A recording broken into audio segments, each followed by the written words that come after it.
हमारे साथ मौजूद हैं हरिद्वार के बीजेपी के लोकसभा के प्रत्याशी त्रिवेंद्र सिंह रावत जी। लगातार प्रचार में हैं और आज हमारे साथ मौजूद हैं। सर, 7 साल बाद आपको पार्टी ने चुनाव लड़ने का मौका दिया है और ये कह सकते हैं 2017 के बाद ये पहला चुनाव है। कैसा अनुभव देख रहे हैं सर आप? नहीं, अच्छा है। देखिए, अपने को चुनाव लड़ने से ज़्यादा लड़ाने का अनुभव रहा है जी। और विधानसभा हो चाहे लोकल बॉडीज़ के चुनाव हों, तमाम चुनाव में बहुत लंबे समय तक हमने लड़ाई। चुनाव तो 2002 में अपना चुनाव 2002 में पहली बार लड़ा था। अब ये सच है कि अब लोकसभा चुनाव लड़ने का मौका मिला है। अंतर बहुत ज़्यादा नहीं होता लोकसभा विधानसभा के चुनाव में। किस तरह का अंतर होता है सर? मतलब देखिए, क्षेत्र बड़ा है जी। तो विधानसभाओं में ज़रा ज़्यादा सघन संपर्क करना होता है। लोकसभा में पब्लिक को भी पता है कि प्रत्याशी इतना समय नहीं दे सकता, घर घर संपर्क नहीं दे सकता है, तो उस काम को कार्यकर्ता करते हैं। छोटे चुनाव में प्रत्याशी पर एक तरह से देखा जाए तो काफ़ी लोड आ जाता है। इस समय जो टीम होती है वो टीम बड़ा काम करती है और प्रत्याशी की तो प्रेजेंस होती है, लेकिन समय तो बराबर ही लगता है।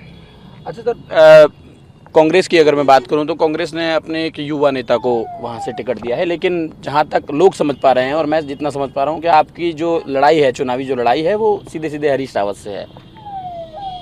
नहीं, देखिए, हरीश रावत तो कैंडिडेट है ही नहीं। अब उनका बेटा युवा है या क्या है मैं तो जानता नहीं हूँ, मैंने देखा नहीं कभी। लेकिन मैं कभी भी व्यक्ति विशेष से हमारी लड़ाई नहीं है। हमारी लड़ाई विचारधारा की लड़ाई है। हमारी लड़ाई भ्रष्टाचार के खिलाफ है। हमारी लड़ाई विकास के लिए। विकास किया है, आगे भी विकास करेंगे। हमारा चुनाव का यही बड़ा मुद्दा है।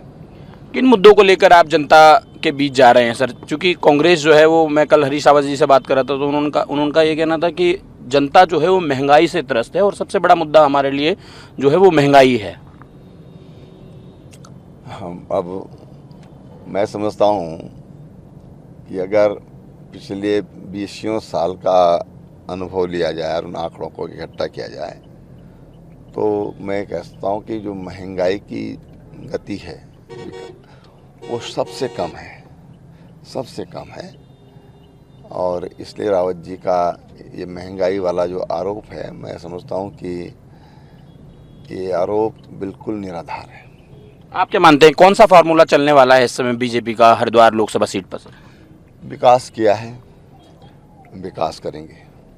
माननीय प्रधानमंत्री जी ने 10 वर्षों में समाज के हर तबके के लिए, रेडी ठेली वाले के लिए स्वनिधि योजना चलाई होगी, धोबी मोची के लिए स्वनिधि योजना चलाई होगी, जो बच्चे ज़रा बड़े हैं कुछ करना चाहते हैं स्टार्टअप योजना उनके लिए चलाई, स्किल डेवलपमेंट के प्लान उनके लिए तैयार किए। तो तमाम तरह के लिए महिलाओं के लिए 3 करोड़ महिलाओं को उन्होंने टारगेट किया है कि हम उनको लखपति दीदी बनाएंगे। महिलाओं के रोजगार से जुड़े हुए विषय होंगे। तो तमाम काम माननीय प्रधानमंत्री जी ने किए हैं। उन मुद्दों को लेकर के हम जनता के बीच में जा रहे हैं। हम देख रहे हैं कि केंद्र सरकार हरिद्वार पर बहुत अधिक फोकस कर रही है, चाहे वो रिंग रोड का मामला हो या अन्य सड़क या कनेक्टिविटी के क्षेत्र में काम हो।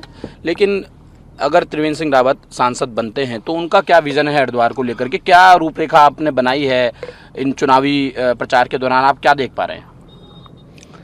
देखिए, हमारा मकसद और मेरा जो हरिद्वार के लिए प्राथमिकता होगी वो हरिद्वार का समावेशी और समन्वित विकास, यानी कि हरिद्वार जो लोकसभा है इसमें काफ़ी हिस्सा शहरी है, काफ़ी हिस्सा जो है वो ग्रामीण है। तो गाँव में हमको अलग अलग तरीके से देखना पड़ेगा। मकसद एक होना चाहिए, मकसद एक रहेगा कि वहाँ के लोगों का डेवलपमेंट कैसे हो, लेकिन काम के तरीके बिल्कुल अलग होंगे। क्योंकि गाँव में कृषि प्रधान क्षेत्र है, शहरों में मैन्युफैक्चरिंग है, व्यापार है। तो दोनों का संतुलन बना करके हम लोग काम करेंगे।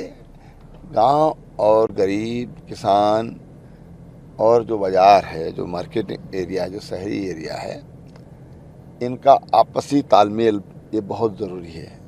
उस तालमेल को बिठा करके और ग्रामीण क्षेत्र की कैसे आय बढ़ाई जा सकती है उस पर काम करेंगे। आप जब मुख्यमंत्री रहे तो मैं देखता था आप लगातार हरिद्वार क्षेत्र में अमूमन हर हफ्ते आपका भ्रमण लगा रहता था, और अब लोकसभा चुनाव में मैं देख रहा हूं कि एक बड़ी संख्या में जो है वो खासकर हरीश रावत गुट के जो कांग्रेस के कार्यकर्ता हैं, चाहे वो कांग्रेस के अलग अलग विंग के लोग हों, वो आपके साथ जुड़ रहे हैं, बीजेपी के साथ जुड़ रहे हैं। तो लोग कह रहे हैं कि अब पूरी जो बीजेपी है, चाहे वो हरिद्वार में हो या पांचों लोकसभा या पूरे देश भर में हो, वो बीजेपी जो है वो कांग्रेस में दिख रही है। नहीं, ऐसा नहीं। देखिए, तमाम तरह के जो सैकड़ों नदियां हैं वो गंगा जी में मिलती हैं। तो गंगा जी में मिलती हैं तो गंगा अपना करैक्टर थोड़ी खोती है। गंगा की महत्ता उसे कम नहीं होती, उसे और बढ़ती है। इसी तरह से भारतीय जनता पार्टी है, उसमें और दल के लोग आते हैं, उस विचारधारा को स्वीकार करते हैं, तो उससे हमारी विचारधारा मजबूत होती है। हाँ, विचारधारा कमज़ोर न हो, वैचारिक समझौता न हो, वो हमारी प्राथमिकता रहती है। विचारधारा से हम कहीं भी कोई समझौता नहीं करते हैं। सर, देश भर में ना जो राजनीति को जानने वाले छात्र हैं, चाहे वो जानकार हैं, वो ये जानना चाहते हैं कि आखिरकार बीजेपी के पास ऐसा वो कौन सा जादू है जो चुनाव आते ही कांग्रेस के अन्य दलों के नेता झटक करके बीजेपी में शामिल हो जाते हैं। अब देखिए, तो भारतीय जनता पार्टी में जो लोग आ रहे हैं वो स्वयं बताते हैं कि हम क्यों आखिर अपने दलों को छोड़कर और भारतीय जनता पार्टी में आ रहे हैं। आज उनको ये लगता है कि देश का अगर समुचित विकास हो रहा है, संतुलित विकास हो रहा है, तो मोदी जी के कारण हो रहा है। इसलिए लोग उनके व्यक्तित्व से प्रभावित होकर के और भारतीय जनता पार्टी की सत्ता ले रहे हैं।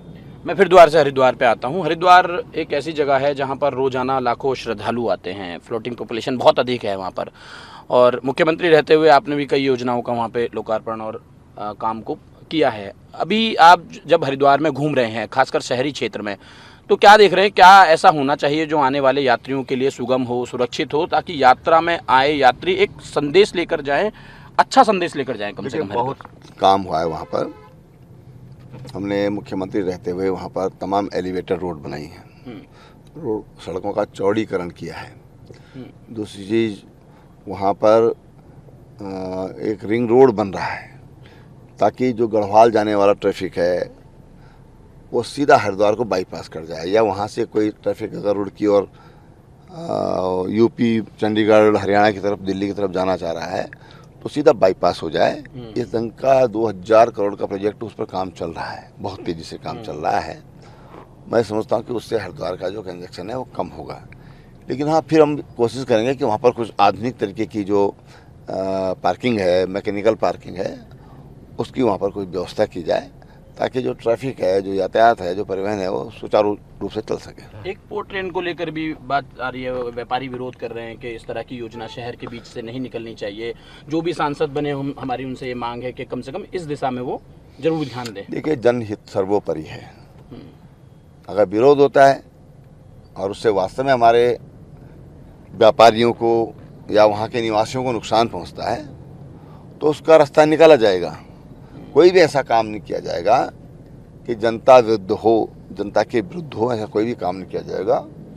मैंने कहा कि हम सकारात्मक राजनीति के पक्षधर हैं, सकारात्मक राजनीति करके आगे बढ़ेंगे। एक और आपके पुराने प्रतिद्वंदी रहे हैं, वो भी निर्दलीय वहाँ से चुनाव लड़ रहे हैं, विधायक भी हैं वहाँ के, आप उनको चुनौती मानते हैं? वो तो लगातार कमेंट कर रहे हैं आपके ऊपर, आपकी रैलियों के ऊपर। अब देखिए, वो क्या कर रहे हैं उसके बारे में तो कुछ नहीं कहा जा सकता। सबका अपना अपना काम करने का तरीका है, अपना स्वभाव है, हमको इससे कुछ नहीं लेना। हमारा तो केवल मतलब इतना है कि हम जनता की सेवा करें, जनता के साथ उनके सुख दुख में खड़े रहें, वो कभी पुकारें तो उनके पुकार सुनकर उनकी मदद कर सकें। अब एक नया ट्रेंड चला है, हालांकि लोकसभा हरिद्वार की बात करूं तो सबसे अमीर प्रत्याशियों में से एक हैं वीरेंद्र रावत, लेकिन आज उन्होंने भी एक QR कोड जारी कर दिया है। वो लोगों से पैसे मांग रहे हैं, वो कह रहे हैं कि हमें चुनाव लड़ने के लिए हमारे पास पैसे नहीं है। ऐसे ही गणेश गोदियाल भी हैं, घुनसोला भी हैं। क्या बीजेपी नेताओं को उस पैसे की ज़रूरत नहीं है या कांग्रेस को ज़्यादा ज़रूरत पड़ रही है, क्या मानते हैं? मांग रहे हैं लोग, दें उनको, बहुत गरीबी है उनके पास तो दें उनको, अच्छी बात है। चलिए, ये थे हरिद्वार लोकसभा से बीजेपी के उम्मीदवार त्रिवेंद्र सिंह रावत जी, और उत्तराखंड के पूर्व मुख्यमंत्री भी रहे हैं। उनका साफ तौर पर ये कहना है कि उनका जो चुनाव लड़ने का जो जनता के बीच जाने की जो प्राथमिकता है वो हरिद्वार का विकास है, और बहुत से ऐसे काम हैं जो हरिद्वार के लिए करने हैं ताकि आने वाले यात्रियों को एक अच्छा संदेश हरिद्वार से जाए। कैमरामैन प्रवीण सोनकर के साथ किरण कांत शर्मा, ETV भारत, देहरादून।